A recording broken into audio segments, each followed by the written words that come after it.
Deux Rois, chapitre 16. La 17e année de Pékar, fils de Remalia, Akaz, fils de Jotham, roi de Juda, régna. Akaz avait 20 ans lorsqu'il devint roi, et il régna 16 ans à Jérusalem. Il ne fit point ce qui est droit aux yeux de l'Éternel, son Dieu, comme avait fait David, son père. Il marcha dans la voie des rois d'Israël, et même il fit passer son fils par le feu, suivant les abominations des nations que l'Éternel avait chassées devant les enfants d'Israël.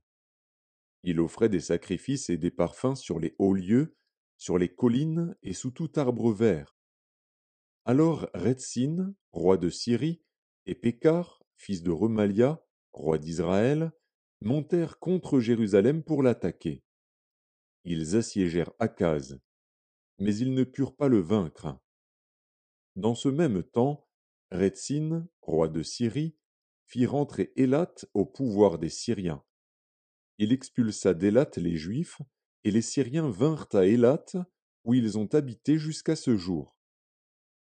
Akaz envoya des messagers à Tiglath-Pileser, roi d'Assyrie, pour lui dire: Je suis ton serviteur et ton fils. Monte et délivre-moi de la main du roi de Syrie et de la main du roi d'Israël, qui s'élèvent contre moi. Et Akaz prit l'argent et l'or qui se trouvaient dans la maison de l'Éternel et dans les trésors de la maison du roi, et il l'envoya en présent au roi d'Assyrie. Le roi d'Assyrie l'écouta. Il monta contre Damas, la prit, emmena les habitants en captivité à Kir, et fit mourir Retsin. Le roi Akaz se rendit à Damas au-devant de Tiglath-Pileser, roi d'Assyrie. Et ayant vu l'autel qui était à Damas, le roi Akaz envoya au sacrificateur Uri le modèle et la forme exacte de cet autel. Le sacrificateur Uri construisit un autel entièrement d'après le modèle envoyé de Damas par le roi Akaz, et le sacrificateur Uri le fit avant que le roi Akaz fût de retour de Damas. À son arrivée de Damas, le roi vit l'autel, s'en approcha et y monta. Il fit brûler son holocauste et son offrande, versa ses libations, et répandit sur l'autel le sang de ses sacrifices d'action de grâce. Il éloigna de la face de la maison l'autel d'airain qui était devant l'Éternel, afin qu'il ne fût pas entre le nouvel autel et la maison de l'Éternel.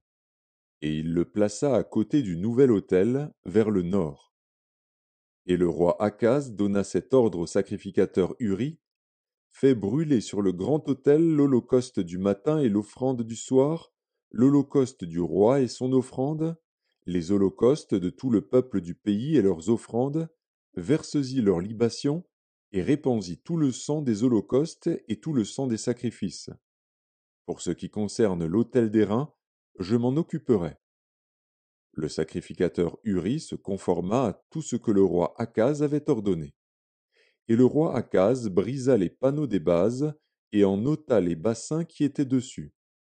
Il descendit la mer de dessus les bœufs d'airain qui étaient sous elle, et il la posa sur un pavé de pierre.